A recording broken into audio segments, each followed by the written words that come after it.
அருட்பெருஞ்சோதி. இன்று இப்போது திருவருட்பிரகாச வள்ளல் பெருமான் ராமலிங்க சுவாமிகள் இயற்றிய இங்கித மாலைக்கு அனக வாழ்விலே அழைத்து ஓங்கிக் கொண்டிருக்கின்ற மரணமில்லா பெருவாழ்விலே இருக்கின்ற தயாநிதி சுவாமி சரவணானந்தர் அந்த அனுபவத்திலே இருந்து இங்கித மாலைக்கு வழங்கிய அனக விளக்கங்களை பொருளாக பார்ப்போம். எல்லாம் வல்ல ஆண்டவருடைய கருணைக்கு நம்மை மொத்தமாக அர்ப்பணித்து ஏற்றுக்கொள்ள வேண்டும் என்ற விண்ணப்பத்தோடு இதை ஆரம்பிப்போம். பாடலை ஃபர்ஸ்ட் பார்ப்போம். 83வது பாடல் இது. கலையால் உடையீர் ஒன்றி நின்றீர் காமம் அளித்தீர் கழித்து அணைவீர் மலையால் உமது மனை என்றேன் அருவின் மலையால் அல்லல் என்றால் அலையான் மற்றை அவள் என்றேன் அறிவின் அலையால் அல்லல் உனை இளையாம் அணைவது என்கின்றார் இதுதான் செய்தி எண்ணேறி. பாடலை மறுபடியும் அதில் பார்ப்போம். கலையால் உடையீர் ஒற்றி நின்றீர் காமம் அளித்தீர் கழித்து அணைவீர் மலையால் உமது மனை என்றேன் மருவின் மலையால் அல்லல் என்றால் அலையால் மற்றை அவள் என்றேன் அறிவின் அலையால் அல்லல் உன்னை இளையாம் அணைவது என்கின்றார் இதுதான் செய்தி எண்ணேறி. இங்கித மாலை தலைவன் தலைவி தோழி இதை கொண்டு தலைவர் எல்லாம் உள்ள பரம்பொருள் அருட்பெருஞ்சோதி நடராஜபதி அவராகவும், தலைவி அதிதீவிர பக்குவத்தோடு ஜீவகாருண்யமே உயிராய்கொண்டு உயிரிழமே உயிராய்கொண்டு இருக்கின்ற ராமலிங்க சுவாமிகளாகவும் இருந்து இந்த பாடலை நம்ம பார்க்கணும். இந்த பாடல் ஒவ்வொன்றுமே சுவாமிகள் தெளிவோட தான் பிறவில திருவோட தான் இருந்திருக்காங்க. நாம் புரிந்து கொள்ள வேண்டும் என்பதற்காக இப்படியெல்லாம் கான்வர்சேஷன் உரையாடல் நடப்பதற்காக பாடலை இயற்றி விளக்கங்கள் நாம் புரிந்து கொண்டு தெளிவோடு செயல்பட வேண்டும் என்பதற்காக இயற்றப்பட்டது. மற்றபடி இப்படியெல்லாம் நமக்கு நடந்துச்சு சுவாமிகளுக்கு அப்படின்னு நாம் எடுத்துக்க வேண்டியதில்லை. நாம் தெளிவு பெற செய்ய வேண்டி பாடலை இயற்றியுள்ளார்கள். அதற்கு விளக்க உரையும் அவ்வளவு ஆழமான ரகசியத்தையும் தயாநிதி சுவாமி சரவணானந்தர் மூலமாக வள்ளல் பெருமானே தானே நிறைந்து இவ்விளக்கங்களை எல்லாம் கொடுத்திருக்காங்க. ஸோ விளக்க உரையை நம்ம பார்ப்போம். இந்த புரிதலோட நம்ம பார்ப்போம். நமக்கு தெளிவு கொடுப்பதற்காக இந்த பாடலை இப்படி தலைவன் தலைவி இருப்பதாக உரையாடல் இருப்பதாக அமைஞ்சிருக்கு. மற்றபடி இது ரியல் வேர்ல்ட்ல சுவாமிகளுக்கு நடந்துச்சு அப்படின்றது எடுத்துக்க வேண்டியதில்லை. நாம் தெளிவு பெறுவதற்காக இந்த தலைவன் தலைவி பாவனையில கேள்வி பதிலுமா இருந்து அந்த கேள்வியும் பதிலும் கேட்கும் போது மனம் தெளிவு பெறுவதற்காக இது இருக்கு. விளக்கத்தை பார்ப்போம். திருவொற்றியிலே இருக்கின்ற இவர் எல்லா கலைகளையும் ஆளும் வல்லவர் ஆவார். கலைகளுடைய மதிப்பெண்ணை தலையிலே சூடிக்கொண்டு உள்ளார். அந்த திரைமதியின் நிறை உண்மையை இந்த ஆன்ம பக்குவிக்கு உணர்த்தினதாலே இவள் அவரை கூடி மகிழ்ந்திருக்க விரும்புகிறாள். காமம் அளித்தீர் கழித்து அணைவீர் என்றதன் உண்மை அந்த கடவுள் உண்மையிலேயே ஆசையை தூண்டிவிட்டீர், ஆதலால் இப்போது ஏற்றுக்கொள்வீர் என்பதான். எல்லா கலைகளையும் ஆளும் வல்லவர், எல்லாத்தையும் ஆட்சி செய்கின்றவர், எல்லாவற்றையும் ஆண்டு கொண்டிருப்பவர், எல்லாமே இருப்பவர் ஆண்டவர் ஒருவர் தான். அப்படி ஆளும் வல்லவர் யாருன்னா திருவொற்றியிலே இருக்கின்ற இவர். திருவொற்றி என்பது நம்முடைய ஆன்மாவு தான். அந்த எல்லாமுள்ள பரம்பொருளே தன்னை முழுமையாக வெளிப்படுத்தி கொண்டு சித்து ஆனந்த சச்சிதானந்தமயம் விளங்குவதற்காகவே ஒவ்வொரு ஆன்மாவே தானே இருந்து அகமும் புறமும் சக்திகளை செயல்படுத்தி ஆன்மாவுக்களுக்கு பக்குவம் வருவிக்கும் பொருட்டு ஐந்தொழில் காரியப்பாட்டை இயற்றி மரணமில்லா திரிதேகத்தோடு தன்னை முழுமையாக வெளிப்படுத்தி தானே என்றென்றும் விளங்குவதற்கு செய்யும் பொருட்டு தான் இந்த பிரபஞ்ச காரியமெல்லாம் நடந்துகிட்டு இருக்கு. அப்படி அவ்வாறாக அந்த ஆன்மாவாகிய திருவொற்றிலே இருக்கிற இவர் அந்த பரம்பொருள் அந்த ஜோதி நடராஜபதி ஆண்டவர் தான் எல்லா கலைகளையும் ஆளும் வல்லவர். அதோட ஒரு உவமையாகவும் ஒரு ரெப்ரசன்டேஷனாகவும் தான் நமக்கு ஒரு மனித கோலத்துல சிவபெருமான் ஒரு அந்த ஒரு ஓமை நமக்கு முன்னோர்கள் ஏற்படுத்தி கொடுத்தாங்க. அவரோட தலையில வந்துட்டு பிறைமதிய இருப்பதை நம்ம பார்த்துருப்போம். ஸோ அதோட விஷயம் என்னன்னா, எல்லா ஞானத்தையும் உடையவர், எல்லா கலைகளையும் உடையவர், எல்லா கலைகளையும் ஆளும் வல்லவர் அவர் தான், அவர் ஒருவரே தான். ஸோ அந்த பிறைமதியின் உண்மையெல்லாம் ராமலிங்க சுவாமி பக்குவ ஆன்மாவுக்கு உணர்த்திருக்காங்க. பரம்பொருள் வந்துட்டு, இங்க பாருமா, என்னோட பிறைமதி நிறைவான ஞானம் எல்லா கலைகளையும் ஆளும் என்னுடைய வல்லபத்தை நீ புரிஞ்சுக்கோன்னு சொல்லி அந்த உண்மையை வந்துட்டு ராமலிங்க சுவாமிகளை உணர்த்ததுனாலதான் இவள் அவரை கூடி மகிழ்ந்திருக்க விரும்புகின்றார். சும்மா யாரும் போயிட்டு அவர் மேல ஆசை கொண்டு விட முடியாது. காமமளித்தீர் கழித்து அணைவு என்றதன் உண்மை. அந்த கடவுள் உண்மையிலேயே ஆசையை தூண்டிவிட்டீர், அதனால் இப்போது ஏற்றுக்கொள்வீர் என்பதான். ஸோ அவருடைய திரைமதியோட பெருமையெல்லாம் பரம்பொருளே உணர்த்திருக்காங்க. பரம்பொருள் உணர்த்ததுனால மட்டும்தான் அதோட பெருமையை எண்ணி எண்ணி பார்த்து உணர்ந்து அந்த அப்படி உணர்த்ததுனால மட்டும்தான் அதன் மீது உண்மையாக விருப்பம் கொண்டு கூடி மகிழ்ந்திருப்பதற்கு, பரமான்மாவோடு ஆன்மாவிலே தங்கி கூடி மகிழ்ந்து எக்காலம் வாழும் பொருட்டு மகிழ்ந்திருக்க விரும்புறாங்க பக்குவ தலைவி. ஸோ அந்த ஆசையை தூண்டி விட்டது யாருன்னா கடவுள் தான். கடவுளே தான் இந்த பெருமதியின் பெருமையை இந்த ஆன்மாவுக்கு புரிய வைத்துள்ளார் பக்குவ தலைவியாகிய ராமலிங்க சுவாமிகள் அப்படின்ற. கடவுள் அருட்ஜோதி வண்ணர், அவருக்கு நிலையான அருட்சக்தி அகத்தும் நிலையற்ற செயல் சக்தி புறத்தும் உள்ளனவாம். அந்த நிலையான அருட்சக்தியே அலைமகளாக இவரை மணந்து கொண்டுள்ளலாம். இது போல புறத்திலே நிலையற்று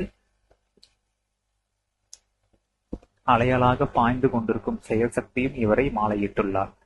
ஸோ ஆன்மாவுக்கு அகமும் புறமும், அகத்திலே அருட்சக்தியும் புறத்தில செயல் சக்தியும், அகத்துல நிலையாகவும் புறத்துல வந்துட்டு தோற்றம் மாற்றம் அறிவு இவையாகவும் மாறி மாறியும் சக்திகள் செயல்பட்டுக்கிட்டு இருக்கு. அதோட ரெப்ரசன்டேஷன் தான் இப்ப நம்ம பார்க்கிறோம். ஓங்கார ஆன்மாவுக்கு அகமும் புறமும் சக்திகள் விடாம இருந்து செயல்படுத்தி ஆன்மாவை பக்குவப்படுத்திட்டு வந்துட்டு இருக்கு. இப்படி எல்லாம் உள்ள பரம்பரை தான் ஒவ்வொரு ஆன்மாவுக்கும் தானே இருந்து தோற்றி அகமும் புறமும் சக்திகளை கொண்டு செயல்படுத்தி கொண்டு வருகின்றார்கள். இப்படி அகத்தில் ஒருத்தையும் புறத்தில் ஒருத்தையும் ஏற்றுக்கொண்டுள்ள இவரிடத்தில் சென்று என்னை அணைவீர் என்றால் இப்படி இவளை ஏற்க முடியும்? எப்படி இவளை ஏற்க முடியும்? யாரையும் இவர் ஏற்க முடியாதவராய் இருக்கின்றார்.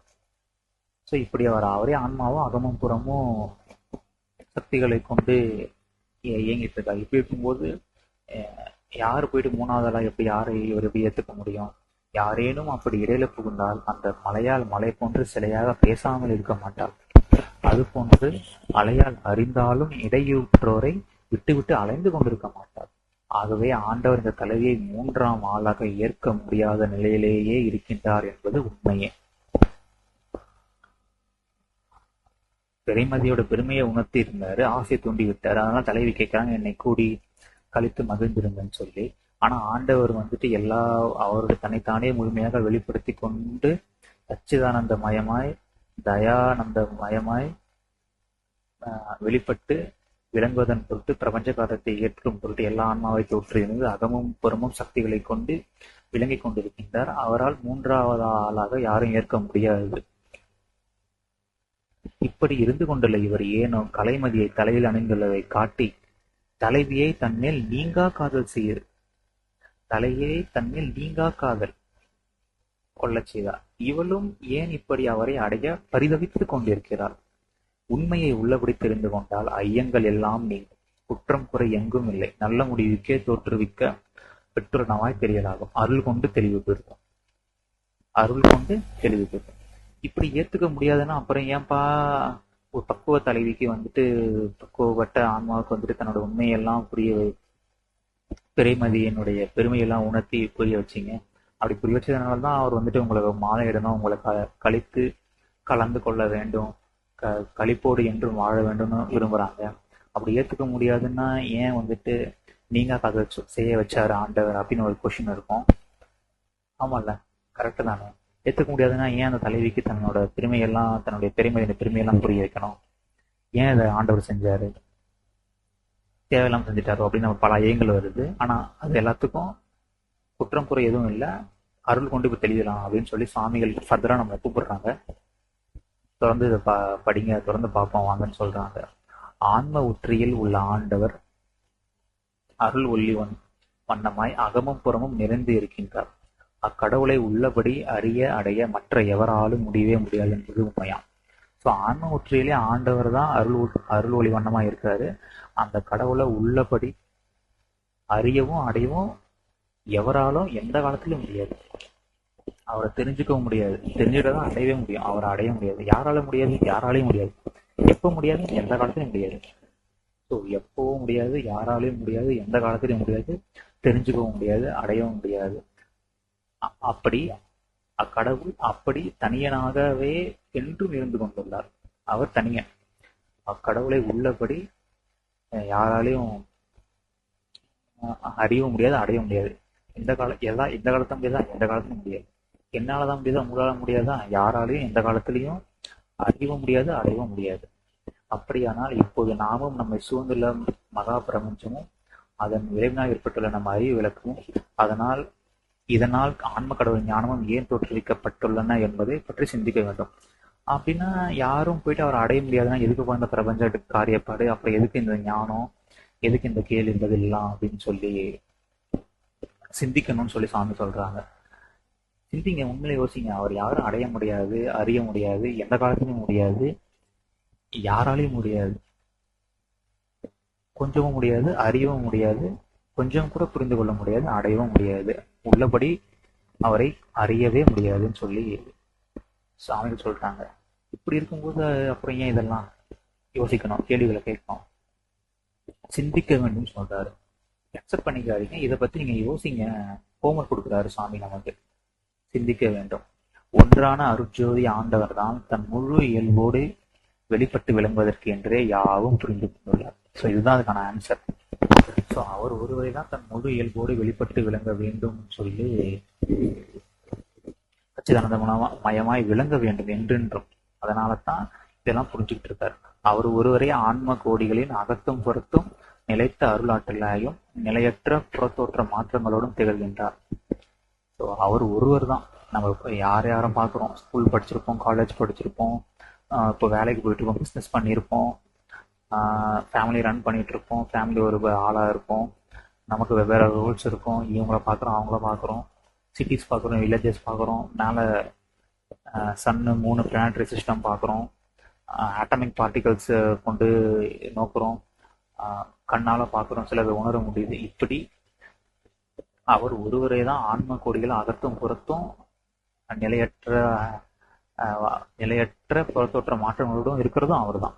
நம்ம மலையை பார்க்குறோம், சிலையை பார்க்குறோம், மாறுது, அழியுது. இப்படி மாறுவதும் அழிவதுமாய் எதுவுமாய் எவருமாய் இதுவுமாய் அவர் ஒருவரே தான் ஆன்ம கோடிகளின் அகத்தும் புறத்தும் விளங்கி கொண்டிருக்கிறார். அவரை தவிர யாரும் கிடையாது. இந்த உண்மை பக்குவ ஆன்மாவுக்கு புரியுது. கடவுள் ஒருவரே இந்த ஆன்மாவாய் இருந்து கொண்டு இவ்வுண்மையை உணர்த்தவும் உணரவும் செய்கின்றதாம். இங்க பாருங்க, இதுதான் ஹைலைட்டு. உணர்த்துவதும் உணர்வதும் அவர் ஒரு இந்த உண்மையெல்லாம் உண்மையிலே உணரும் போது அவருக்கு அயலா இருந்தா உணர முடியாது. நான் தான் அவரா இருக்கேங்கிறத இதெல்லாம் புரிஞ்சுக்கும் போது நாம அவரும் ஒன்னா இருந்துதான் உண்மையை உணர முடியும்.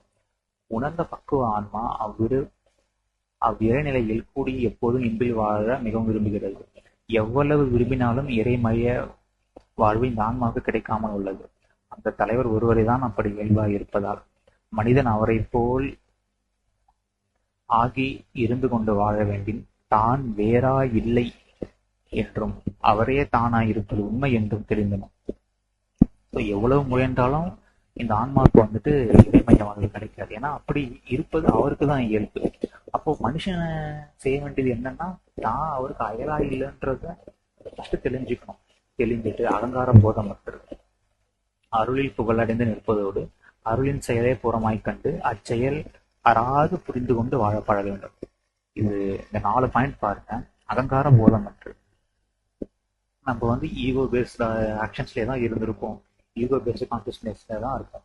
அப்படி இல்லாம அருள் தான் இந்த நானா இருக்கு, நானும் சொல்லிக்கிறதுக்கு எனக்கு உரிமை கிடையாது அப்படிங்கிற விஷயத்துல நான் என்ன கரெக்ட் பண்ணணும், அதை பண்ண இதை பண்ணணும் புரிஞ்சுக்கிட்டாலே போதும். நம்மளோட அன்னெசரி ஆக்ஷன்ஸ் எல்லாம் கம்மியாயிடும். தேவையில்லாத செயல்கள்லாம் நம்ம குறைச்சிருவோம்.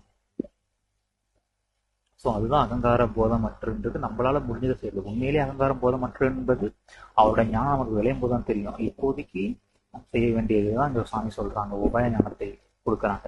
அகங்கார போதமற்று அருளில் புகழடையணும். அருளில் புகழ்ப்பதோட அருளின் செயலே புறமாய் கண்டு அச்செயலராது வாழ பழகுவார்.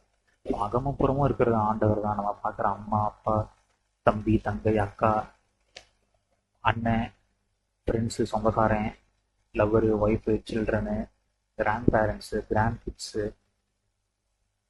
யாராக இருந்தாலும் சரிதான். நம்ம பார்க்குற எதுவாக இருந்தாலும் சரிதான். எல்லாமே அவர் ஒருத்தர் தான் வந்து செஞ்சுக்கிட்டு இருக்காரு. ஸோ இதுதான் அருளின் செயலை புறமாய் காண்பது. அருளில் புகழிடந்து நிற்பதோடு, அருளில் புகழிடந்துன்னா நமக்கு மொத்தமா அவர் தான். நமக்கு எது வேண்டாலும் அவர் தான். நம்ம ஒழுக்கத்துக்கு வரணும் அவர் தான். நமக்கு வாழ்க்கை வேணும் அவர் தான். நம்ம தவறு செய்யறோம், திருந்த முடியல, அதுக்கும் அவர் தான். நம்ம தவறை மன்னிக்கணும் அவர் தான். நம்ம குறை குற்றங்கள்லாம் பொறுத்துக்கணும், அதுவும் அவர் தான் பண்ணணும். நமக்கு ஞானத்தை கொடுக்கணும், அதுவும் அவர் தான் பண்ணணும்.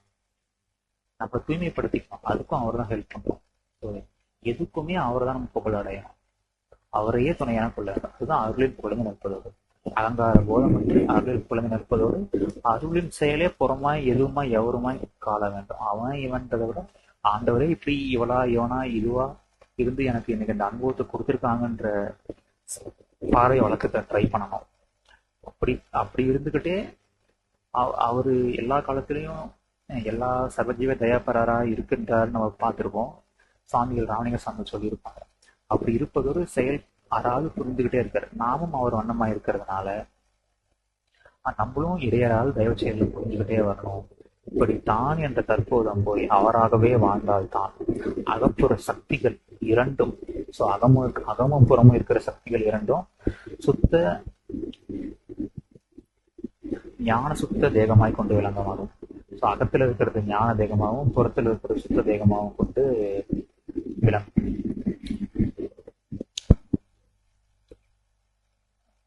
இந்த உணர்வு நிலையில இருக்கிற நம்மளுடைய ஆன்ம நிலை வந்து நமக்கு வந்துட்டு பிரணவ தேகமாக விளங்கும். இதுதான் இல்லை. இப்படி தாழ்ந்த தற்போதும் போகணும், போயிட்டு அவரே வாழணும். அப்படி வாழும்போதுதான் அகமாய் இருப்பது ஞான தேகமாயும் புறமாயிருப்ப சுத்த தேகமாயும் இறைநின்று உணர்ந்து கொண்டிருக்கும் அந்த உணர்வு வந்துட்டு ஓங்கார ஆன்மாவாய் உணர்ந்து அகமும் புறமும் அகம் ஞான தேகமும் புறம் சுத்த தேகமாகவும் உணர்வுகின்ற அந்த பிரணவ தேகத்துல உணர்வுகின்ற அதை பிரணவ தேகமாகவும் ஓங்கார ஆன்மாவை நாம் இருப்பதாகவும் புரிந்து கொண்டு எக்காலத்திலையும் வாழ முடியும் அப்படின்றது இங்க கொடுத்திருக்காங்க. அப்படி அவரே தானாய் வாழாது அவை கூடி மதுர எவ்வளவுதான் முயன்றாலும் ஒருபோதும் முடியாது. இக்கூட்டறிவுக்கு அகம் அலை மகளும் இசையால் புற அலை மகளும் உதவாள். அதாவது அருள் வாழ்வும் கிடைக்காது, உலக பொருள் வாழ்வும் கிடைக்காது. இல்லையா இருக்கின்ற இந்த ஆன்ம தலைவியாக இலை மகளுக்கு கலைமகளும் மலைமகளும் அலைமகளும் நிலையான இன்ப வாழ்வில் தழைத்தோங்க செய்து இவ்விங்கிதமெல்லாம் பொங்கி ஒழிந்து வழிகின்றதே அருளாலே காணலாம். ஸோ இது எல்லாத்தையுமே நம்ம புரிஞ்சுக்கிட்டு இல்லையா இருக்கிற நம்மளோட ஆன்மாவெல்லாம் அதை புரிஞ்சுக்கிறதுக்காக புரிஞ்சு செயல்படுறதுக்காக தான் இந்த அகப்புற சக்திகள் எல்லாம் இந்த விளக்கங்களாக நமக்கு கிடைச்சது. அதுதான் சுவாமிகள் வந்துட்டு இங்க சொல்றாங்க. ஸோ இப்படி அவரே தானா வாழ்ந்தாதான் அகமும் புறமும் இருக்கிறது ஞான தேகமாகவும் நடுநின்று உணர்கின்றது பிரணவ தேகமாகவும் தேக சக்தி கொண்டு வாழ முடியும். அவரே தானாய் வாழாது, அவர் தான் வாழ வரணும். நம்ம கையில ஒண்ணு இல்லை, நாமங்கிறது ஒண்ணு இல்லை என்று புரிஞ்சுட்டு தயவு செயலை இறையராக புரிந்து கொள்ளணும். அருளில் புகழடையணும். தான் வேறா இல்லை, உணர்த்துவதும் உணர்வதும் நம்ம உணரும் போது அவராக இருந்துதான் உணர்கின்றோம். அவர் ஒருவர் தான் எவருமா இருந்து தோற்றிக் கொண்டு செயல்படுத்தி கொண்டு இருக்கின்றாரு. கடவுளே வந்து உண்மையால உள்ளபடி அறிவும் அடையும் யாராலையும் முடியாது. ஓங்கார ஆன்மாவுக்கு அகமும் புறமும் சக்திகள் கொண்டு ஏறிட்டு இருக்காங்க. மூன்றாம் ஆளா யாரும் ஏற்றுக்கவும் முடியாது. இந்த எல்லாத்தையும் நம்ம ஆள் சிந்திக்கணும்னு சுவாமி சொல்றாங்க. சிந்திக்க சிந்திக்க நாம் அவருக்கு அயலாயலன்னு புரிஞ்சுக்கிட்டு நம்மளோடதுன்னு ஒன்றும் இல்லை அப்படின்றத கொஞ்சம் கொஞ்சமா புரிஞ்சுக்கிட்டு இருக்கணும். இது எல்லாமே முக்கியமான பாயிண்ட்ஸ் இந்த சாங்ல. இந்த ஒரு பாடல் நம்ம இந்த உண்மையெல்லாம் புரிய வச்ச தயாபிரகாச சுவாமி தானந்தருடைய திருவடியே நான் பணிந்து முடித்துக் கொள்கிறேன். பெருஞ்சோதி அருட்பெருஞ்சோதி, தனிப்பெருங்கருணை அருட்பெருஞ்சோதி. திருவள்ளுவர் பிரகாச வள்ளல் பெருமானே அவயம் அவயம். வள்ளல் மலரடி வாழ்க வாழ்க. எல்லா உயிர்களும் இன்புற்று வாழ்க. எல்லா உயிர்களும் தயா இன்புற்று வாழ்க.